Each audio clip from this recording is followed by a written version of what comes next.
Kita tidak mau NKRI ini tumbuh menjadi NKRI yang melawan hukum-hukum Allah Tuhan yang Maha Kuasa. Kita tidak mau di negeri ini orang bebas mengisap narkoba, main sabu-sabu, minuman keras, berzina, homoseks, lesbian. Kita tidak mau itu. Siang malam makan riba, kita tidak mau itu. Kita mau negeri NKRI ini adalah negeri yang baldatun thayyibatun wa rabbun ghafur. Betul? Dan itu sudah dituangkan ke dalam Pancasila dan Undang-Undang Dasar 45. Pancasila versi Bung Karno 1 Juni, nomor 1 adalah internasionalisme, nomor 5 adalah ketuhanan dan kebudayaan.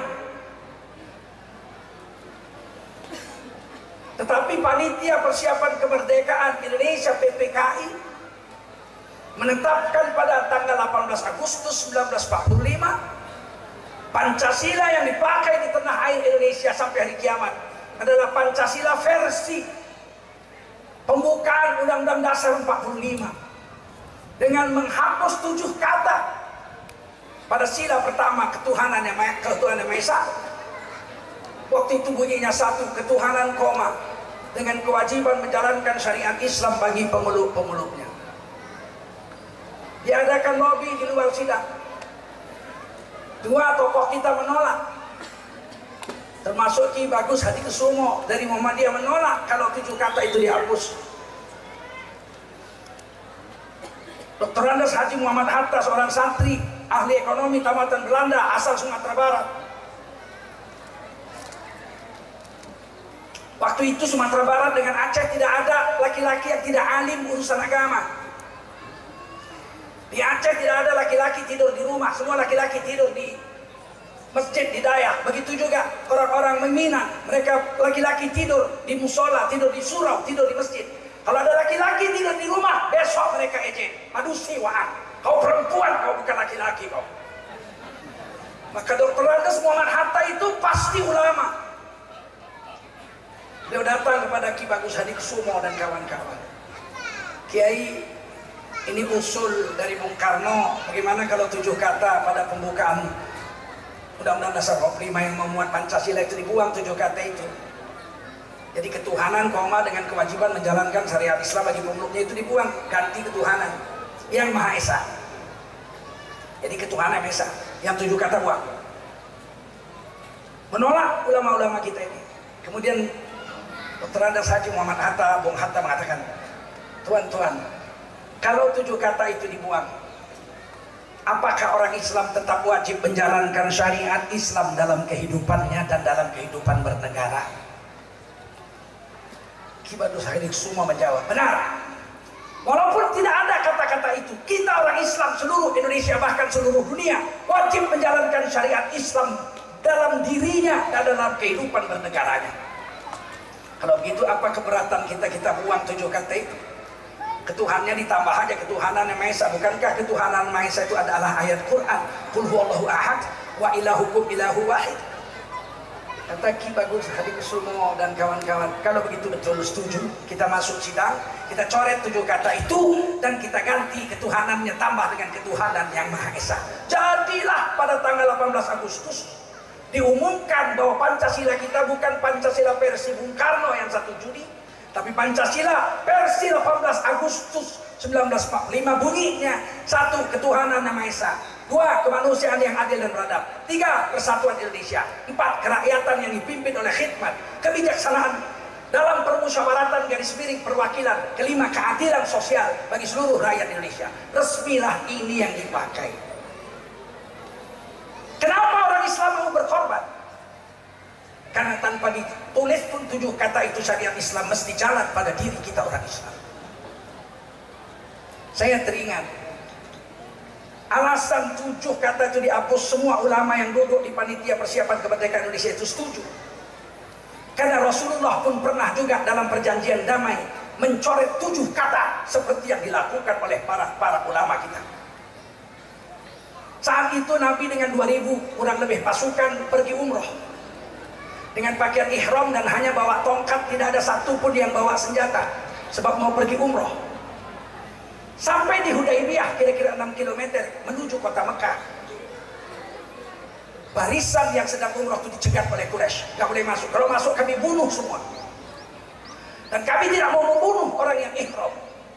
Haram membunuh orang ihram dalam tradisi jahiliyah sekalipun. Nabi bertahan di Hudaybiyah, kemudian mengutus Sayyidina Utsman untuk rapat diskusi sidang dengan orang Quraisy. Lama Sayyidina Utsman tidak pulang.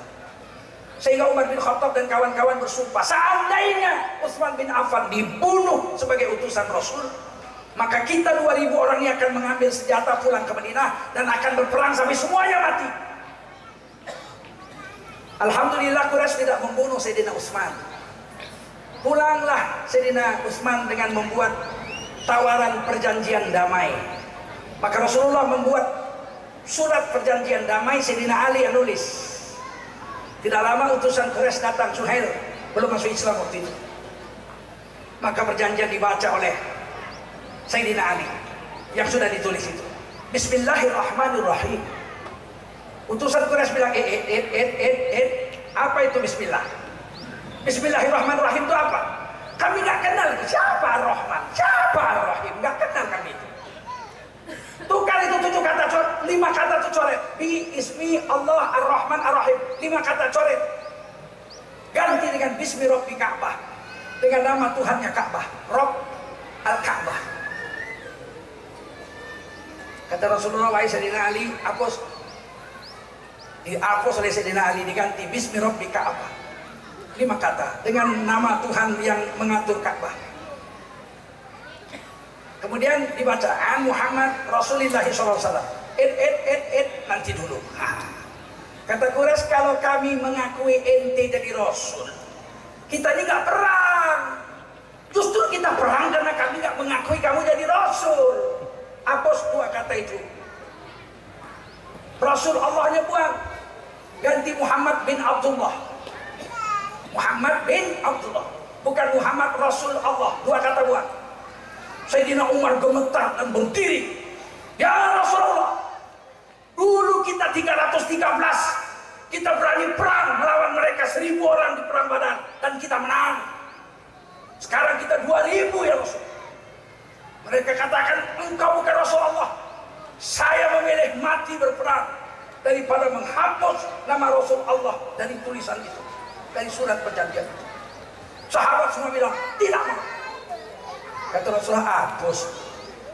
Hapus, kata 2 itu Rasul Allah, hapus. Sayyidina Ali gemetar. Kata Sayyidina Ali, tidak ya Rasulullah, saya tidak mampu menghapusnya. Anta Rasulullah, engkau betul-betul Rasulullah.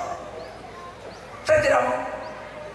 Makanya Ahlus Sunnah wal Jamaah mengatakan, boleh dilanggar perintah Rasul demi penghormatan kepada Rasulullah SAW. Kata Rasulullah, bawa sini surat itu. Rasul tidak bisa membaca, Rasul umi. Rasul katakan, mana kalimat Rasul dengan Allah itu? Kata-kata Rasul Allah yang 2 kata itu mana? Coba tunjukkan. Kata Sayyidina Ali, ini Rasul, ini Allah. Rasulullah dengan tangannya yang agung menghapus kata-kata Rasul Allah itu. Hapus. Sekarang ganti bin Abdullah. Bin Abdullah. Dari Muhammad, Rasul Allah ganti Rasulullahnya dengan bin Abdullah. 7 kata dicoret. Seluruh sahabat nangis, sedih, remuk hati. Rasa sedih, kenapa harus dihapus kata-kata Rasulullah? Untuk menghibur sahabat, Allah turunkan wahyu khusus menjawab itu. Muhammadur Rasulullah. Muhammad itu adalah Rasul Allah. Walaupun seluruh orang kafir sedunia tidak mengakui, tapi Allah pemilik seluruh alam jagat raya ini mengakui Muhammad Rasul Allah. Barulah sahabat terhibur. Walladzina ma'ahu asyidda'u 'alal kuffar ruhama'u bainahum. Orang-orang yang bersama Nabi, yaitu para sahabat, tegas terhadap orang kafir, tapi kasih sayang terhadap sesama mereka. Jadi perjanjian damai ditandatangani. Rasul tidak perang lagi dengan Quraisy. Sahabat tidak perang lagi, damai. Apa untungnya damai? Untungnya damai, Nabi bisa dakwah penuh. Seluruh sahabat dikerahkan untuk dakwah ke Ethiopia, ke Yaman, ke Romawi, ke Parsi, semua dikirim utusan-utusan membawa surat Rasulullah. Apa yang terjadi? Perjanjian berakhir, seluruh jazirah Arab telah masuk Islam. Rasulullah datang dengan pasukan 10.000 orang untuk mengambil alih kota Mekah, dan Mekah menyerah kalah tanpa perang di tangan Rasulullah SAW. Tanpa perang Rasulullah sampai ke Mekah. Di perjalanan jumpa Panglima Besar Quraisy, Abu Sufyan. Waktu itu masih kafir. Beliau katakan, ya Nabi, saya masuk Islam. Asyhadu an la ilaha illallah wa anna Muhammadar Rasulullah. Diterima Nabi. Abu Sufyan masuk Islam. Kemudian Abu Sufyan bilang, saya akan pulang ke negeri Mekah. Apa pesan untuk rakyat saya di sana? Saya panglima besarnya. Kata Nabi, 3 umumkan. Siapa masuk ke dalam Ka'bah aman. Siapa mengunci pintu rumah dan jendela rumahnya aman. Dan yang ketiga, siapa masuk rumah Abu Sufyan aman. Nabi tidak menghancurkan harga dirinya. Nabi tetap angkat. Siapa masuk rumah Abu Sufyan aman. Abu Sufyan pulang. Saudara-saudara Quraisy, sesungguhnya Muhammad bin Abdullah telah datang dengan 10.000 pasukan. Tidak akan bisa kita lawan. Oleh karena itu mari kita menjalankan perintahnya, bahwa Islam itu katanya rahmatan lil alamin. Siapa masuk dalam Ka'bah aman, siapa mengunci rumahnya keaman, dan siapa masuk rumah saya Abu Sufyan akan aman. Dapatlah Mekah diambil Nabi. Nabi pun tawaflah. Sebelum tawaf Nabi katakan, ada berapa berhala di dalam Ka'bah? 360. Satu gambar Yesus, 361. Dititipkan oleh orang Arab dari Romawi. Kata Nabi, ukhrujhum, keluarkan patung-patung itu dari dalam Ka'bah. Saya mau sholat dalam Ka'bah. Tidak, kata Nabi, dammirhum, hancurkan itu patung-patung. Sama sekali Nabi tidak bilang begitu. Dammirhum, keluarkan itu patung-patung. Maka dikeluarkanlah patung-patung oleh orang-orang yang punya patung itu sendiri, yang sudah masuk Islam semuanya di tangan Rasul. Karena Nabi tidak ada menyakiti orang. Pada saat itu beberapa orang sahabat berteriak, hadal yaum, ini hari adalah hari pembalasan. Nabi bilang, la, hadal yaumul marhamah. Hari ini adalah hari kasih sayang. Hari kasih sayang. Turun wahyu, barang siapa mau membalas yang disakiti, balas setimpal. Barang siapa memaafkan, itu lebih baik. Ternyata tidak ada satupun orang yang disakiti membalas kepada orang yang menyakitinya dahulu. Khabbab bin Ararat radhiyallahu anhu diseret di atas bara api sampai seluruh daging dan ototnya terbakar, sehingga jadi tengkorak saja di punggungnya itu. Ketika sampai kota Mekah, dia melihat majikan perempuannya yang menyeret dia di dalam bara api itu. Pucat majikannya gemetar. Ini pasti akan membalas, saya akan diseret di api. Tapi Khabbab mengatakan dengan kasih sayang, wahai ibu, saya maafkan engkau karena Allah. Ini perempuan masuk Islam, menjerit semua satu Mekah masuk Islam.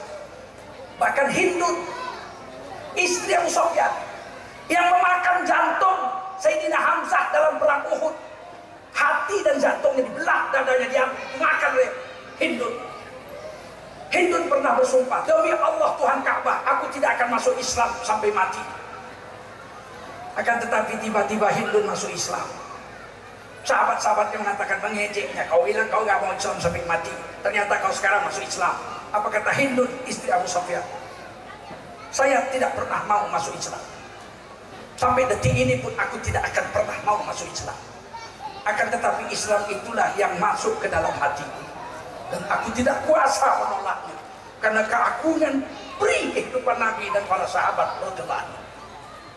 Sahabat pun mengadu, ya Rasul, semua patung sudah dikeluarkan, tapi ada satu patung tidak bisa dikeluarkan karena besar sekali, tidak cukup pintu. Ternyata dibuat patung itu baru dibuat dulu dindingnya, namanya Hubal. 3 tahun 35, Nabi umur 35 tahun itu Ka'bah pernah tidak ada dindingnya, kena banjir, hancur. Dibikin baru, waktu mau bikin berdiri itu dibikin satu patung besar Hubal. Nabi datang, masuk ke dalam Ka'bah, ditunjuk Nabi dengan tongkatnya yang mulia, Hubal! Maka hancurlah berkeping-keping Hubal. Maka dikeluarkanlah patungnya itu. Kemudian Rasulullah sholat di situ. Rasulullah tawaf. Rasulullah pulang ke Madinah dalam keadaan damai. Saudara-saudara, 7 kata dibuang, dakwah bisa dibuat, hasilnya seluruh jazirah Arab adalah menjadi kaum muslimin. Ulama kita pun menerima seperti itu. 7 kata buang tidak apa. Kita bersatu. Sebab Dr. Samuel dari Indonesia Timur, Dr. Maramis bukan Dr. Samuel, Dr. Maramis, beliau mengatakan pada Bung Karno, kalau 7 kata tidak dibuang, kami Indonesia Timur bikin negara sendiri, negara Indonesia Timur. Dan kalian akan mempunyai negara 2, satu lagi negara Islam Indonesia, dan satu lagi negara Indonesia Timur, 2 negara. Bung Karno bilang, nanti kita lobby. Setelah dicoret itu, Indonesia Timur bergabung dengan kita menjadi negara kesatuan Republik Indonesia. Kalau Indonesia waktu itu berkeras tetap menjadikan ini negara Islam, maka Islam di Indonesia itu hanya dari Banda Aceh sampai ke Banyuwangi saja. Nyebrang Banyuwangi, Bali, NTT, mereka menjadi negara Indonesia Timur. Maluku, Minahasa, Manado, mereka menjadi negara Indonesia Timur. Rugilah kita, negara kita belah 2. Tapi dengan NKRI bersatu, maka seluruh NKRI sekarang bebas beragama. Untuk kelanjutan, 7 kata dibuang. Para ulama mengatakan, wahai sidang sekalian, kami orang Islam tidak bisa hidup tanpa negara. Kalau dihapus kata-kata itu, apa kompensasinya untuk kami orang Islam yang hubungannya dengan negara? Tidak bisa dihapus itu. Kita nggak bisa hidup tanpa negara, Pak. Itu hebatnya orang Islam. Maka sidang memutuskan ada 7 atau 6 departemen yang wajib ada di Republik Indonesia. Pertama, Departemen Pertahanan. Kedua, Departemen Luar Negeri. Ketiga, Departemen Dalam Negeri. Keempat, Departemen Hukum, Menteri Kehakiman. Kemudian yang kelima, Departemen Pendidikan dan Kebudayaan. Ditambah satu lagi, Kementerian Agama, Departemen Agama. Di Malaysia nggak ada Departemen Agama. Di Singapura nggak ada. Di Saudi Arabia nggak ada Departemen Agama. Di Irak nggak, di Iran tidak ada Menteri Agama, Departemen Agama. Hanya ada di Indonesia. Kenapa? Karena kita tidak memasang negara Islam. Tapi rakyat kita orang Islam 90% tidak bisa hidup tanpa negara. Contoh, kata Rasul, as-sultanu waliyun liman la waliyalaha. Pemerintah adalah wali bagi perempuan yang mau kawin yang nggak punya wali. Siapa walinya kalau pemerintah, kalau nggak ada Departemen Agama? Datanglah laki-laki perempuan ke Departemen Peternakan. Om, kawinkan kami dong, Om. Kami ini Departemen Peternakan hanya mengawinkan lembu saja sama kambing. Jadi kami dikawin, di mana kawin? Orang Islam yang tidak punya wali wajib kawin di Departemen Agama. Itulah sebabnya kepala kantor Kementerian Agama itu dari mulai tingkat kecamatan, tingkat kota, tingkat provinsi, tingkat nasional, Menteri Agama tidak boleh perempuan. Padahal di UIN, Universitas Islam Negeri, itu ada perempuan yang pangkatnya profesor doktor, pangkatnya 4E. Gak bisa lagi naik pangkat, 4E udah kandas. Naik pangkat sekali lagi gelarnya almarhumah. Tapi mereka tidak boleh jadi kepala kantor agama. Kenapa? Karena walaupun tidak tertulis, kepala kantor agama merangkap wali hakim bagi rakyat Indonesia yang beragama Islam. Paham? Agama yang lain Departemen Agama tidak urus.